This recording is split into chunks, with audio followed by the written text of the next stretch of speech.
साथ आम आदमी पार्टी के सांसद सीनियर लीडर गुजरात के सह प्रभारी राघव चड्ढा इस वक्त मेरे साथ लाइव है। राघव भाई बहुत बहुत स्वागत न्यूज 18 इंडिया पर। तारीखों का ऐलान हो गया, 1 दिसंबर, 5 दिसंबर और 8 तारीख को नतीजे। कैसी तैयारी है? आप तो सह प्रभारी हैं। जी, आम आदमी पार्टी इन चुनाव की तारीखों का स्वागत करती है। आम आदमी पार्टी इस चुनाव को पूरी मजबूती से लड़ने के लिए तैयार है, पूरी तरीके से तैयार है। संगठन के तौर पर भी आज हर गांव, हर जिले, हर मोहल्ले, हर कस्बे तक आम आदमी पार्टी का एक मजबूत संगठन पहुंच चुका है। और एक चुनावी रणनीति के तौर पर भी आम आदमी पार्टी अरविंद केजरीवाल जी की अगुवाई में पूरी तरीके से तैयार है। बहुत चौंका देने वाले नतीजे आएंगे, ऐसा हमारे अपने सर्वे, ऐसा हमारा अपना आंकलन दिखा रहा है। और अगर आप भाजपा के नेताओं से पूछोगे कैमरा ऑफ करके, तो वो भी दबी आवाज में आपको यही बोलेंगे कि हाँ, आम आदमी पार्टी इस दौड़ में हमसे आगे निकलती, आगे जाती नजर आ रही है। आईबी की रिपोर्ट तो बता चुके हैं अरविंद केजरीवाल जी, आप भी अपना सर्वे बता दीजिए। लेटेस्ट सर्वे क्या कह रहा है? कुछ आगे बढ़ा या बढ़त कितनी बनी, नहीं बढ़ी? आम आदमी पार्टी भाजपा से आगे निकलती नजर आ रही है। आम आदमी पार्टी और भाजपा के बीच में गुजरात 2022 का मुकाबला होगा। जो लोग इसे 3 कॉर्नर्ड फाइट कह रहे हैं, त्रिकोणीय मुकाबला कह रहे हैं, मैं कहना चाहूँगा जो भी शख्स गुजरात में ज़मीनी स्तर पे या तो सियासत को कर रहा है या सियासत को करीब से देख रहा है, वो आपको यही बताएगा कि कांग्रेस दूर दूर तक दौड़ में नहीं है। लोगों ने कांग्रेस से उम्मीद छोड़ दी है। और आज गुजरात के हर इलाके में, उत्तर गुजरात हो, दक्षिण गुजरात हो, सौराष्ट्र का इलाका हो, हर जगह आज लोगों की जुबान पर सिर्फ एक ही शब्द है और वो है परिवर्तन। परिवर्तन, परिवर्तन और परिवर्तन। परिवर्तन इसे फ्लेवर ऑफ द मंथ भी आप कह सकते हैं। और आज अरविंद केजरीवाल जी परिवर्तन के एक लौते रिप्रेजेंटेटिव, एक लौते प्रतिनिधि परिवर्तन शब्द के बन के उभर रहे हैं। और लोगों को उम्मीद है कि वो केजरीवाल मॉडल जिसे दिल्ली ने अपनाया, दिल्ली में देखा गया, जिसे पंजाब के लोगों ने दोनों बाहें फैलाकर स्वीकारा, आज वो केजरीवाल मॉडल गुजरात आएगा। हमारे बच्चों को अच्छी शिक्षा मिलेगी, बुजुर्गों को बढ़िया इलाज मिलेगा, मुफ्त बिजली, अच्छा पानी मिलेगा और साथ ही साथ हर हाथ काम होगा, रोजगार मिलेगा, महिलाओं को सम्मान मिलेगा। एक मॉडल लेकर, एक इकोनॉमिक अपलिफ्टमेंट का जो मॉडल अरविंद केजरीवाल जी ने दिया है, वो गुजरात के लोगों को रास आ रहा है। ये जो बार बार आपने जिस शब्द का इस्तेमाल किया राघव भाई, मुफ्त मुफ्त मुफ्त, इस पर प्रधानमंत्री की बड़ी सख्त टिप्पणी आती है बार बार। रेवड़ी कल्चर, ये मुफ्त के चक्कर में निकम्मा बनाने वाली चीजें हैं भाई, लोगों को सशक्त बनाइए। ये अलग डिबेट है राघव भाई, इस पर क्या टेक है आपका? रेवड़ी कल्चर, मुफ्त मुफ्त, ये रेवड़ी कल्चर जो है, इस पर मैं एक बड़ी साधारण सी बात कहना चाहूंगा। इस देश में 2 प्रकार की रेवड़ियां हैं। एक है अरविंद केजरीवाल जी की रेवड़ी, जिसमें हर परिवार को 300 यूनिट मुफ्त बिजली मिलती है। हर परिवार को 20,000 लीटर, जो एक सामान्य सम्मानजनक जीवन जीने के लिए चाहिए होता है, उतना पानी मुफ्त मिलता है। हर गरीब के बच्चे को, हर शख्स को अच्छी शिक्षा, विश्व स्तरीय शिक्षा बिल्कुल मुफ्त मिलती है। मुफ्त इलाज मिलता है, चाहे 10 लाख रुपए का ऑपरेशन हो, चाहे 1 करोड़ रुपए का ऑपरेशन हो, वो मुफ्त मिलता है। तो ये अरविंद केजरीवाल जी की रेवड़ी है जनता के लिए। दूसरी तरफ भाजपा की रेवड़ी है, जिसमें उद्योगपतियों का 15 लाख करोड़ का कर्जा माफ किया जाता है, जिसके अंदर कॉर्पोरेट टैक्स वेवर देकर 10 लाख करोड़ की छूट बड़े बड़े राजघरानों को, बड़े बड़े उद्योगपतियों को दी जाती है। ये भाजपा की रेवड़ी है। हम ये दोनों रेवड़ियां आज जनता के सामने रख रहे हैं। एक केजरीवाल की रेवड़ी है, एक भाजपा की रेवड़ी है। लोगों को चुनना है कि उन्हें भाजपा की कॉर्पोरेट वेवर वाली रेवड़ी पसंद है या अरविंद केजरीवाल जी की मुफ्त बिजली, मुफ्त पानी की रेवड़ी पसंद है। और मैं आपको बता दूं कि दिल्ली या पंजाब कोई इकलौता ऐसा इलाका नहीं है इस दुनिया में जहां राज्य की सरकार आज एक सम्मानजनक जीवन जीने के लिए जितना पानी, बिजली, शिक्षा और स्वास्थ्य चाहिए होता है, वो मुहैया कराती है मुफ्त में। दुनिया में कई बड़े बड़े विकसित देशों में ऐसा होता है कि पब्लिक ट्रांसपोर्ट से लेकर एजुकेशन तक, एजुकेशन से लेकर स्वास्थ्य सेवाओं तक सारी चीजें सरकार मुहैया कराती है। आखिरकार भारत का संविधान, अमन भाई, ये कहता है that India is a welfare state. Bharat एक कल्याणकारी राज्य है, कल्याणकारी सूबा है। मुझे लगता है कि ये दोनों रेवड़ियां आज जनता के सामने, जनता को चुनने देते हैं उनको कौन सी रेवड़ी पसंद है। नहीं राघव, ये क्योंकि मैंने ये सवाल इसलिए पूछा, ये गुजरात है, मतलब कोई और राज्य होता तो शायद आपके लिए आसान होता।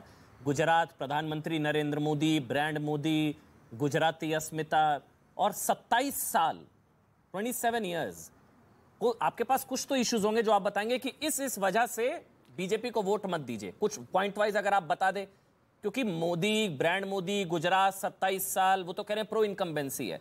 तो आप बताएं इस वजह, क्योंकि विकास मुद्दा है। देखिए, वो कह रहे हैं हाँ, अगर आप बता दें राघव। देखिए, पहली चीज तो यह है कि प्रधानमंत्री मोदी जी तो अब गुजरात के मुख्यमंत्री बनने नहीं जा रहे हैं। ऐसा तो है नहीं कि वो प्रधानमंत्री पद से इस्तीफा देकर अब गुजरात के नतीजों के बाद गुजरात के मुख्यमंत्री बन जाएंगे। दूसरी चीज, आज गुजरात में भ्रष्टाचार और भाजपा का अहंकार चरम पर है, और उस भ्रष्टाचार की एक बहुत ही दर्दनाक तस्वीर आपने मोरबी इलाके में देखी। वो एक टेक्स्ट बुक एग्जाम्पल है करप्शन का, कि भ्रष्टाचार आज इस कदर गुजरात सरकार की रगों में दौड़ रहा है, जहां कई लोगों की, बेगुनाहों की जानें चली गई नेताओं के भ्रष्टाचार के चलते। आज लोग इस अहंकार से, इस भ्रष्टाचार से ऊब गए हैं। दूसरी चीज, आज गुजरात को इंडस्ट्री स्टेट कहा जाता है, लेकिन सबसे ज्यादा बेरोजगारी की जब हिंदुस्तान में बात होती है तो गुजरात टॉप 3 या टॉप 5 राज्यों में आता है। 300 नौकरियों की पोस्ट निकलती है, 2.5 से 3 लाख आवेदन पत्र आ जाते हैं। हर रोज पेपर लीक होता है, युवाओं के भ्रष्टाचार से खिलवाड़, युवाओं के भविष्य से खिलवाड़ होता है। आज गुजरात में हर शख्स ऐसा लगता है आंदोलन कर रहा है। सफाई कर्मचारी से लेकर पुलिस वाले, पुलिस वालों से लेकर सरकारी कर्मचारी, पटेल समाज से लेकर आज आदिवासी समाज, दलित समाज, सब आंदोलन कर रहे हैं। सबका गुस्सा भाजपा के खिलाफ भरा हुआ है। और आज गुजरात एक विकल्प की ओर देख रहा है, एक ऐसा विकल्प जो देखा हुआ हो, परखा हुआ हो। वो विकल्प अरविंद केजरीवाल और आम आदमी पार्टी के अलावा कोई और हो ही नहीं सकता। इसीलिए लोगों की उम्मीद और लोगों की आस अरविंद केजरीवाल जी बनते जा रहे हैं। और मैं एक बड़ा साधारण सा आपको आंकड़ा देना चाहूंगा। पेशे से चार्टेड अकाउंटेंट हूं, तो आंकड़ों का थोड़ा मैंने हिसाब लगाया। अगर अरविंद केजरीवाल जी को वोट देती है गुजरात की जनता, और आम आदमी पार्टी की 8 दिसंबर 2022 को गुजरात में सरकार बनती है, जो कि बनने जा रही है, तो हमारी केजरीवाल की बिजली गारंटी से लेकर, शिक्षा गारंटी से लेकर, स्वास्थ्य गारंटी तक, आप सारे आंकड़े जोड़ लीजिए, एक साधारण गुजराती परिवार को हर महीने 27,000 रुपए की बचत होगी। 27,000 रुपए की बचत, मुफ्त शिक्षा से लेकर मुफ्त पानी बिजली तक। 27,000 रुपए हर गुजरात के परिवार की जेब में आएगा। एक तरफ हमारे 27,000 रुपए हर परिवार के लिए हैं, और दूसरी तरफ भाजपा के हजारों करोड़ के पैकेज ठेकेदारों के लिए। अब ये जनता चुनेगी कि ठेकेदारों के पैकेज चाहिए या 27,000 रुपए की आर्थिक सहायता अरविंद केजरीवाल जी की ओर से चाहिए। राघव भाई, तुम मुझे वोट दो, मैं तुम्हें 27,000 दूंगा। बहरहाल मैं सवाल लेता हूं। अगला, आपने एक शब्द का इस्तेमाल किया, आपने बोला भ्रष्टाचार जो आरोप है। अब प्रधानमंत्री नरेंद्र मोदी का एक स्टेटमेंट आया है, उन्होंने, मैं कोट अनकोट पढ़ देता हूं, ईमानदारी का ठेका लेने वाले, उन्होंने एक ठेका शब्द का भी इस्तेमाल किया। ईमानदारी का जो ठेका लेते हैं कुछ लोग, वो करप्ट लोगों के साथ तस्वीरें खिंचाते हैं, उनको शर्म नहीं आती। वो करप्ट जो कोर्ट से कन्विक्टेड हैं, शायद उन्होंने लालू प्रसाद यादव और अरविंद केजरीवाल की उस तस्वीर का जिक्र किया, अगर मैं गलत नहीं हूं, जिसमें हाथ उठाया अरविंद केजरीवाल और लालू प्रसाद यादव की हाथ उठाती वो तस्वीर। प्रधानमंत्री नरेंद्र मोदी का स्टेटमेंट, क्योंकि ये कट्टर ईमानदार पर एक तरीके से अटैक किया है प्रधानमंत्री नरेंद्र मोदी ने। देखिए, दो बातें हैं। पहली चीज तो यह है कि फर्जी मुकदमे डालकर हमारे नेताओं को, हमारे लोगों को जेल में डालकर अगर भाजपा ये सोचती है कि उन्होंने भ्रष्टाचार का कीचड़ हम पे फेंक कर हम पे चिपका दिया है, तो वो गलत सोचती। दूसरी चीज़, आपने अभी पिछले कुछ हफ्तों या महीनों में भाजपा के बड़े से बड़े कद के नेता को कांग्रेस के खिलाफ बयान देते नहीं देखा होगा गुजरात में, और गुजरात में आपने कांग्रेस के किसी नेता को भाजपा के खिलाफ बयान देते नहीं देखा होगा। ये दोनों परंपरागत स्थापित पार्टियां मिलकर सिर्फ आम आदमी पार्टी को और अरविंद केजरीवाल जी को गाली देती हैं। अगर अरविंद केजरीवाल जी इतनी बड़ी चुनौती ना होते, इनकी नींदें नहीं उड़ा दी होती, तो आज ये हमारे बारे में बात भी नहीं कर रहे होते। नहीं, लेकिन कहीं ना कहीं जो जन समर्थन आम आदमी पार्टी को मिल रहा है, उसके चलते ही ये बयानबाजी हो रही है। नहीं, राघव भाई, वो ठीक है, वो आरोप प्रत्यारोप आपको क्या लगता है किस तस्वीर का जिक्र कर रहे हैं? प्रधानमंत्री नरेंद्र मोदी अगर देश के कह रहे हैं कि ईमानदारी का जिन लोगों ने ठेका लिया है, वो उन करप्ट लोगों के साथ जिनको कोर्ट ने कन्विक्ट किया, जेल से सजा पाई है, उनके साथ तस्वीर खिंचाते हैं हाथ ऊपर करके, और उनको शर्म नहीं आती, ये बोला है प्रधानमंत्री ने। मुझे नहीं पता प्रधानमंत्री जी कौन सी पार्टी, जी, मुझे नहीं पता प्रधानमंत्री जी कौन सी पार्टी की और कौन से नेता की बात कर रहे हैं, लेकिन मैं ये जरूर कह सकता हूं कि इन बयानों से गुजरात के एक साधारण गुजराती का जीवन बेहतर नहीं होगा, इससे उनकी ज़िंदगी में कोई आसानी या कोई बेहतर चीज़ आप नहीं उन्हें प्रदान कर रहे हैं। अगर अरविंद केजरीवाल जी को और आम आदमी पार्टी को गाली देने से देश की समस्याएं का समाधान होता है तो जी भर के भाजपा के लोग हमें गालियां दें, हमें कोई एतराज़ नहीं है, वो हमें गालियां देंगे, लेकिन हम जनता को एक मॉडल देंगे जिसमें बिजली मिलेगी, अच्छा शिक्षा मिलेगी, अच्छा स्वास्थ्य मिलेगा, लोगों को रोजगार मिलेगा, महिलाओं को सम्मान मिलेगा। हम अपना मॉडल लेकर लोगों के बीच जा रहे हैं। अभी अगर गालियां ही देनी है तो वो तो भाजपा के लोग हमें देते ही आए हैं, अब हमें आदत पड़ गई है उनकी गाली। अच्छा, एक और गाली पड़ती है राघव भाई, बी टीम वाली, वो बता दीजिए किसकी बी टीम है? बीजेपी कहती है कांग्रेस की, कांग्रेस कहती है बीजेपी की। यही तो हमारा सबसे बड़ा सर्टिफिकेट है। अच्छा, जैसे आपके प्रोफेशन के अंदर अगर किसी पत्रकार को कांग्रेस वाले भी कहें कि तुम भाजपा के हो गए और भाजपा वाले कहें कि तुम कांग्रेस के हो गए, तो आप समझो कि आप सच्ची पत्रकारिता कर रहे हो। वैसे ही जब भाजपा हमें कहती है कि हम कांग्रेस की बी टीम बन गए, कांग्रेस हमें कहती है भाजपा की बी टीम बन गए, तो हम सिर्फ इतना उन्हें कहते हैं कि हम लोग ना आपकी बी टीम है ना उनकी बी टीम है, हम जनता की ए टीम है। ये तो जनता की पार्टी है, नहीं तो हम जैसी छोटी सी पार्टी जिसके पास ना संसाधन, ना राजनीति की समझ, ना कोई नेता इतने बड़े कद का, जिस बड़े बड़े कद के नेता भाजपा के पास हैं, हम लोग कहाँ गुजरात में कुछ कर पाते।